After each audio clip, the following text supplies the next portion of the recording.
Hi everyone, welcome back to our channel. So today in this video I'm going to show you how to buy Discord Nitro with Apple gift card. So if you want to pay using your Apple gift card, so firstly what you're going to do is open up your App Store, and then we're going to add our Apple gift card to our Apple ID so that we can use this balance on our gift card to buy Discord Nitro. So firstly open up your App Store, go to your profile here, and then what you're going to do, hit on this redeem gift card option here. Simply select that, and then all you have to do now is just either take a photo of your Apple gift card, or you can enter your card manually, whatever it is. Either way, just choose one and then hit on the redeem option so that you can get the balance from your gift card added to your Apple ID here. So now that we have the Apple ID now we have topped up the Apple ID from our gift card. So all you have to do now is just go to your Discord, open up Discord, log into your account,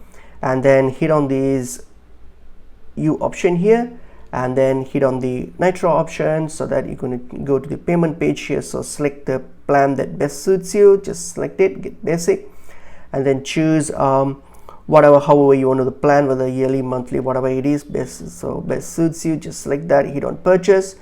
So what happens now is this will now get you to the Apple Store. So get you to the Apple Store, and you're going to finalize the payment through, if you just need to hit the subscribe button, so that will complete this transaction. So the payment will be done through your Apple ID balance, which we have topped out using our Apple gift card. So in that way you can use your Apple gift card to buy Discord Nitro. So that's how you do this. So I hope this video was helpful. I will see you in another video. Thank you.